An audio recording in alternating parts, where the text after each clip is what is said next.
Nosso exercício devocional nessa manhã está no primeiro livro das Crônicas, capítulo 4, versículos 9 e 10.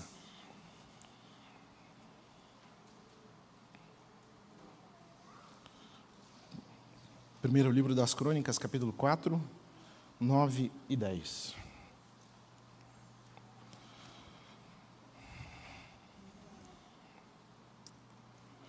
Diz assim a palavra do Senhor. Jabes foi mais ilustre do que seus irmãos, e a sua mãe deu-lhe o nome de Jabes, dizendo, porque com dores o dei à luz. Jabes invocou o Deus de Israel, dizendo, quem dera me abençoasses e expandisses o meu território, que a tua mão esteja comigo, preserva-me do mal, para que não me sobrevenha aflição. E Deus lhe concedeu o que ele tinha pedido. Meus irmãos, imagine que alguém resolve escrever crônicas da nossa igreja. Quando a nossa igreja completar 100 anos, se o Senhor Jesus não voltar antes disso, se a nossa igreja chegar aos 100 anos, pode ser que alguém faça um livro de crônicas, uns vídeos, alguma coisa nesse sentido. E eu imagino que nesse livro de crônicas vai ser feito década por década, momentos altos e momentos baixos da nossa comunidade. E alguns marcos serão registrados. O presbítero Luiz Alves não veio aqui, eu gostaria de fazer essa piada com ele, mas vou fazer mesmo assim, porque ela é tranquila, eu acho.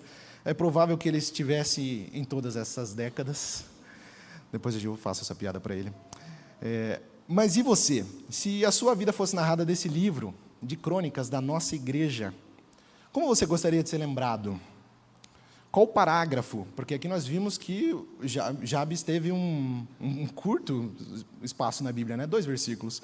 Qual parágrafo resumiria a sua história? Nós acabamos de ler sobre um homem que foi citado como ilustre em Israel e da tribo de Judá ainda. Vejam o começo o intertítulo do capítulo 4, diz os descendentes de Judá. Ele foi citado como ilustre dentro da tribo de Judá. Mesmo assim, a curiosa vida dele é resumida a somente 2 versículos. Os irmãos bem sabem, eu acho que quando eu disse que abriria em crônicas, os irmãos ficaram com medo de eu ler genealogia, porque basicamente crônicas é genealogia. Nós temos alguns pontos altos em que o cronista muda o tom e fala alguma história sobre algum rei importante, sobre alguma batalha. Mas, no geral, é um livro de genealogia. Então, ainda mais curioso essa história de Jabes. Ele aparece uma única vez na Bíblia. É verdade que existe uma cidade chamada Jabes, mas a pessoa Jabes aparece uma única vez aqui. Então, eu primeiro gostaria de trazer à memória dos irmãos que o livro de Crônicas, os historiadores dizem que ele foi escrito no período pós-exílio da Babilônia, então, depois do cativeiro. E serviu muito para o povo que voltava à terra de Judá, voltava à terra prometida, para ajudar o povo a voltar a se reconectar com a sua própria história. Então, a lembrança dos reis, a lembrança das famílias, era muito importante. Mas, como eu disse, a história de Jabes aparece assim, no meio dessa genealogia. Mas o cronista faz isso, e mais adiante ele faz de novo.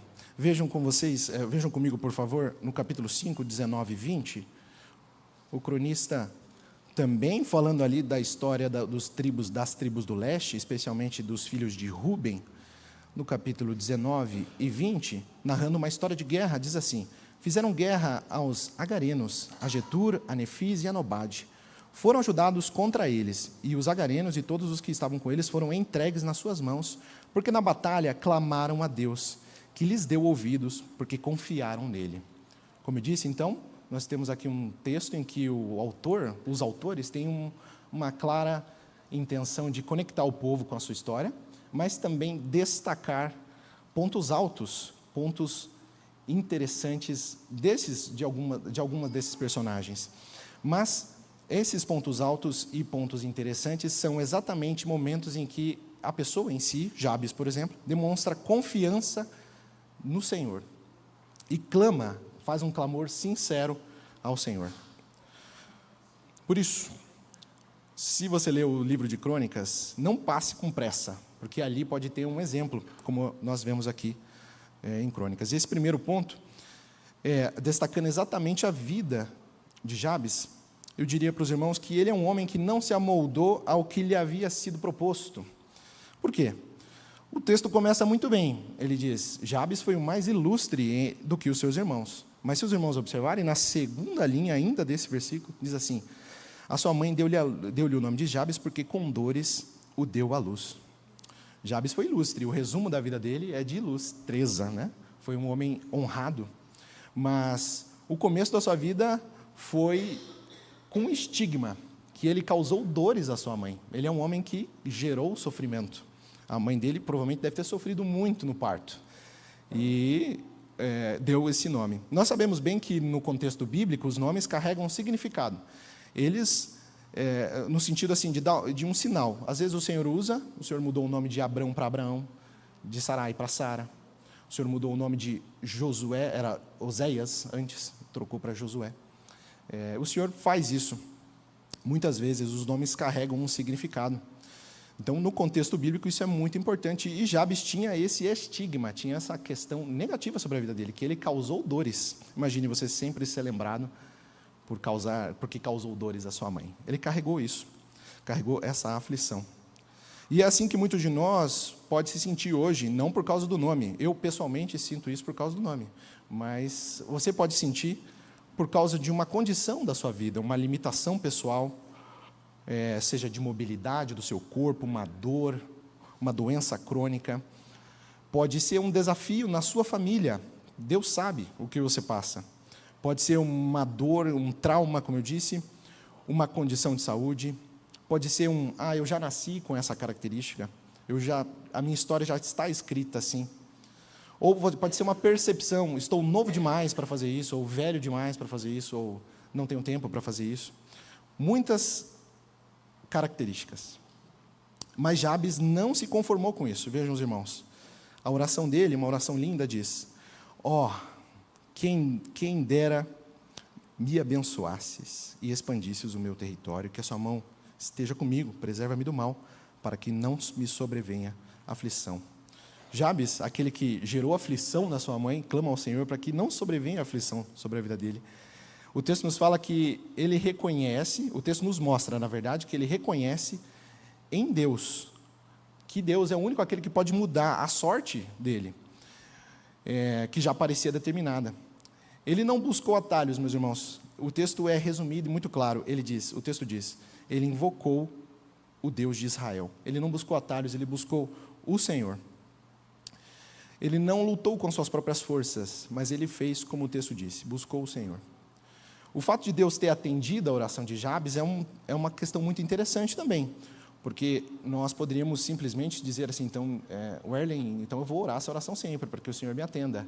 Mas nós sabemos, meus irmãos, que não funciona dessa maneira. Não são palavras mágicas que vão ser atendidos, com palavras mágicas que os nossos pedidos serão atendidos. Nós vamos ver no ponto 2, que é uma característica interessante nessa oração dele.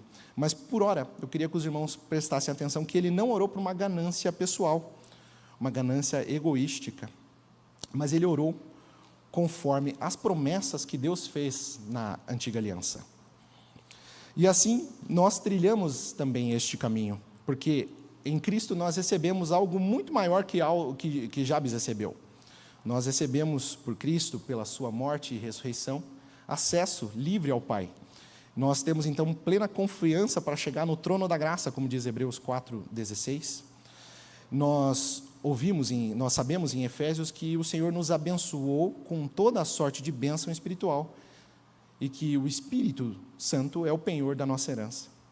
E nós sabemos que o Senhor nos orienta isso na sua própria oração, a oração do Pai Nosso, que o Senhor nos guarda do mal. Então, a oração em si, como nós vemos, ela diz, abençoa-me. Jabes diz isso, em essência ele quer dizer, ele não está pedindo um mimo do Senhor, mas ele está confessando dependência, ele está dizendo, quem dera o Senhor me abençoasse.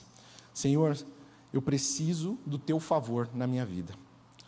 O segundo pedido dele, expandir os territórios, pode parecer um pouco de ganância a princípio, mas a palavra de Deus nos mostra claramente em Êxodo 34:24, que o Senhor expandiria o território de Israel, expulsando as nações e ampliando o território. Então, Jabes ele faz uma oração que vem da palavra do Senhor, que vem da promessa do Senhor. Essa mesma referência aparece em Deuteronômio 12:20 e 19:8. Mas perceba, não é uma terra, não é um pedido para que ele expanda a terra dele por expandir simplesmente, mas Senhor, dá-me espaço para viver sob a sua dependência. Dá-me estabilidade diante do Senhor. Dá-me lugar na herança que o Senhor prometeu. Isso certamente não é um grito de autonomia, ele quer ele mesmo governar, mas é um grito de dependência do Senhor. E aqui nós vemos na sequência que ele fala, que a tua mão esteja comigo. É muito bonito essa oração. Ele não pede só a mão do Senhor pelas bênçãos, ele pede a presença toda do Senhor. Esse fato de o Senhor estender a mão e abençoar significa que a própria presença do Senhor está ali. O Senhor, ele diz, poderíamos dizer que ele diz, o Senhor, eu não quero apenas chegar, eu quero caminhar contigo, eu quero que o Senhor esteja comigo. Eu não quero só que o Senhor abra portas para mim, eu quero que a tua mão me guarde por esse caminho. Jabes, ora, Senhor, se tu me abençoares, não me deixe sozinho com essa bênção. Isso é um pedido muito bonito. Então a oração de Jabes é um sucesso. A palavra diz claramente, e Deus lhe concedeu o que ele tinha pedido. Isso nos motiva, primeiramente, a apresentar os nossos pedidos diante do Senhor, porque sabemos que o Senhor é um Deus que responde. Deus concedeu a bênção que Jabes pediu. Mas, como eu disse, Deus ouviu a sua bênção, ouviu a sua oração e o abençoou, porque essa era uma oração que procede do próprio Senhor, que procede da dependência do Senhor, que procede das promessas do Senhor. E em Cristo, meus irmãos, nós ganhamos ainda mais profundidade nessas orações, porque o Senhor não apenas abençoa a nossa vida com o pão nosso de cada dia, com a segurança, o conforto que nós temos na nossa vida, mas Ele nos abençoa com uma vida nova, regenerada em Cristo Jesus. Ele nos abençoa com o perdão, Ele nos abençoa com a adoção, agora nós somos adotados, pertencentes à família do Senhor. Ele nos abençoa, como nós vimos na referência que fiz a Efésios 1, com o Espírito Santo, que é o penhor da nossa salvação. E Ele nos abençoa com uma herança eterna. Então, por isso, quando orarmos, nós podemos orar com mais luz do que Jabes teve sobre a oração dele.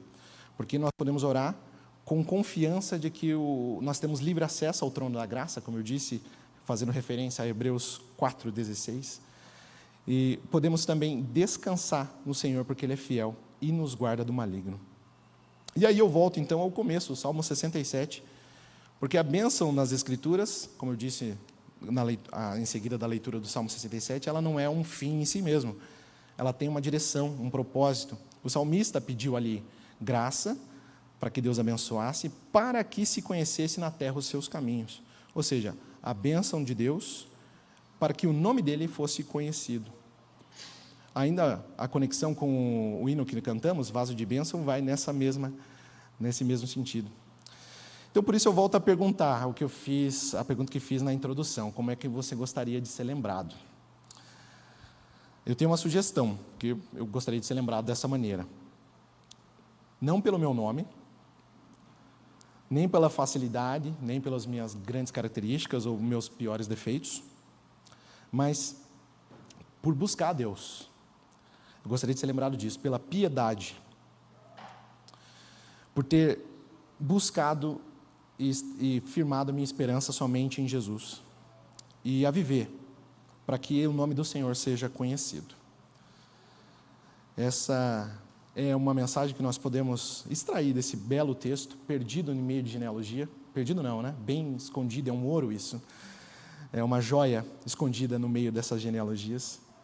E nós podemos concluir que se oramos com esperança, se queremos orar com esperança, devemos que orar a palavra do Senhor. Uma oração orientada pelo próprio Senhor Jesus, para a glória dele. E assim nós estaremos plenamente confiantes que o Senhor vai atender a nossa oração. Essa é a palavra do Senhor, em nome de Jesus. Amém. Oremos mais uma vez. Pai querido, amado Senhor, obrigado, Deus, pelas suas promessas. Obrigado, Senhor, por ter estabelecido no sangue e no corpo do Senhor Jesus a nova aliança. O Senhor prometeu e cumpriu a sua palavra, Senhor, na velha aliança. E ainda mais agora, Senhor, o Senhor tem feito sinais claros de que o Senhor é um Deus fiel. Nós te agradecemos, Senhor, clamamos com ousadia e bastante humildade a bênção do Senhor sobre a nossa vida, não para propósitos egoístas, Deus, vaidades, mas para o serviço ao Senhor.